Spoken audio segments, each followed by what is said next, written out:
বাড়ি থেকে প্রায় 38 মিনিট লাগলো হাওড়া স্টেশন আসতে। বিভৎস জ্যাম।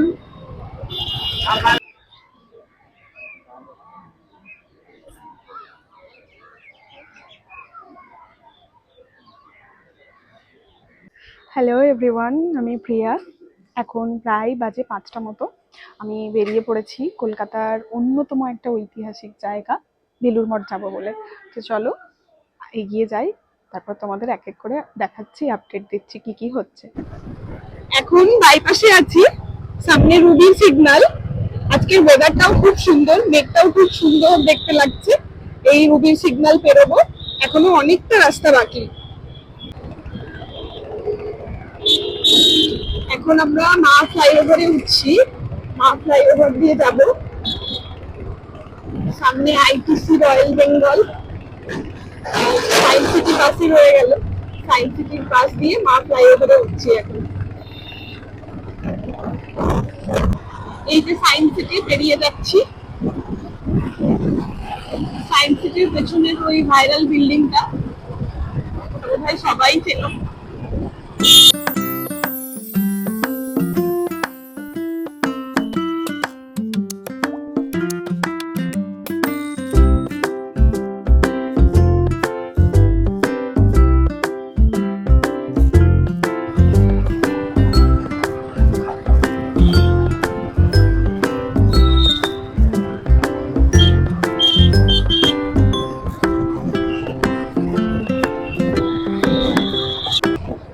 মা ফ্লাইওভার থেকে নেমে এবার এই রাস্তাটাতে যাচ্ছি। এই রাস্তাটায় যতবারই আসি আমার মনেই হয় না যে কলকাতার মধ্যকার একটা রাস্তা। কলকাতায় চারিদিকে এত বিল্ডিং এর মাঝে যে এত গাছ আছে, দেখে মনেই হয় না এটা কলকাতার রাস্তা। ফাইনালি আমরা বেলুড় মঠে ঢুকছি।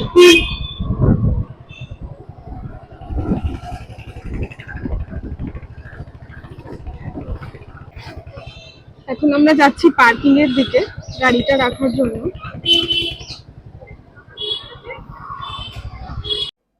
তো এখানে ম্যাপ দেওয়া আছে, মানে ভেতরে কোন কোন বিল্ডিং আছে, কিভাবে কি আছে, গঙ্গার পাশে পুরো বেলুড় মঠটা কিভাবে অর্গানাইজ আছে, ওখানে ম্যাপটা দেওয়া ছিল, যেটা মানে প্রচুর হেল্পফুল ভেতরটা যেহেতু অনেকটা বড় কি কি আছে বোঝার জন্য। এটা হচ্ছে বেলুড় মঠে ঢোকার মেন গেট। গেটটা খুব সুন্দর। আর তার পাশেই ডান দিকে আছে টয়লেট, জেন্টস লেডিস দুটোই আছে, মাত্র 2 টাকা করে লাগবে। আর এটা হচ্ছে মেন জায়গা যেখানে বেলুড় মঠের আরতিটা হয়, যেটা সবাই খুব পছন্দ করে দেখতে। তো ভেতরে কোনোভাবেই ক্যামেরা অ্যালাউ নয়। এটা চারপাশের ভিউটা। আকাশটা খুব সুন্দর ছিল সেদিন, জানি না কেন। বিকেলবেলা এমনিতেই প্রতিদিনই আকাশ সুন্দর থাকে, সেদিন যেন একটু বেশিই সুন্দর ছিল। এই গাছটা আমার কি ভালো লেগেছে। গাছটার মধ্যে কিন্তু 2 রকম কালারের ফুল আছে, সাদা গোলাপি মিক্সড। ফোনে অত ভালো মানে ক্যামেরায় আসছে না, কিন্তু সামনে থেকে গাছটা খুব সুন্দর। 2টো কালারের ফুল মিক্সড আছে, সাদা প্লাস গোলাপি। পাতা কম, ফুল বেশি। কি সুন্দর ওয়েদার, চারিপাশের পরিবেশটাও এত সুন্দর।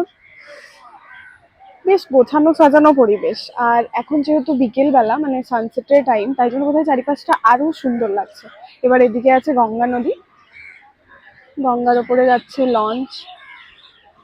যাই গঙ্গা নদীর দিকে একটু গিয়ে দেখি ওদিকের পরিবেশটা কেমন। এদিকে আছে গঙ্গা নদী, আমরা এখন যাচ্ছি গঙ্গার দিকে। এখন সানসেট হচ্ছে বলে এদিকটা খুবই সুন্দর লাগছে দেখতে। কি সুন্দর কচি কচি পুঁই শাক, মনে হচ্ছে তুলে নিয়ে বাড়ি চলে যাই। আমার তো পুঁই শাক খুব ভালো লাগে খেতে। আর ওদিকে আছে বালির ব্রিজ, ওই যে দূরে দেখা যাচ্ছে।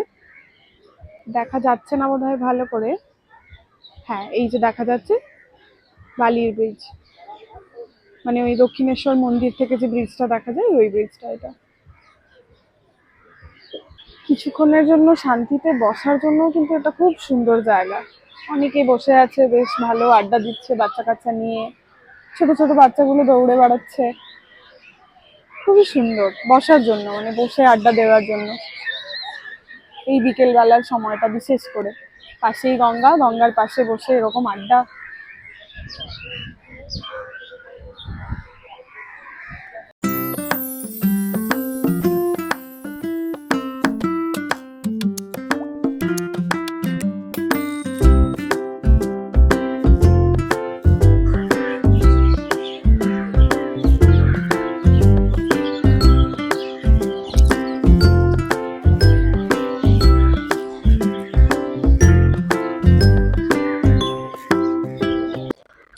এখানে রয়েছে ইসকনের বইয়ের দোকান। ইসকনে যে সমস্ত বই পাওয়া যায় সেগুলো এখানে সব আছে, কেউ চাইলে এখান থেকে বইও কিনতে পারে। প্রায় সন্ধে হয়ে এসেছে, তাই চারিদিকের আলোগুলো জ্বলে গেছে। পাখিদের এত আওয়াজ, পাখিরা সব যে যার বাসায় ফিরছে, এত আওয়াজ, এত সুন্দর লাগছিল। এবার ফিরে যাচ্ছি। ফিরে যাওয়ার পথে ডান দিকে এই বিল্ডিংটা ছিল, জানি না এটা কিসের বিল্ডিং। তারপর চলে এলাম মেন গেটের বাইরে। মেন গেটের বাইরে এগুলো দেওয়া আছে, মানে কি কি নিয়ম আছে, কি কি পুজো হয়, কবে কি কি পুজো হয়, দর্শনীয় স্থান কি কি আছে, সব ডিটেলস মেন গেটের বাইরে এই পোস্টারগুলোতে দেওয়া আছে। তোমাদের যদি কারোর প্রয়োজন হয় এখান থেকে পড়ে নিতে পারো।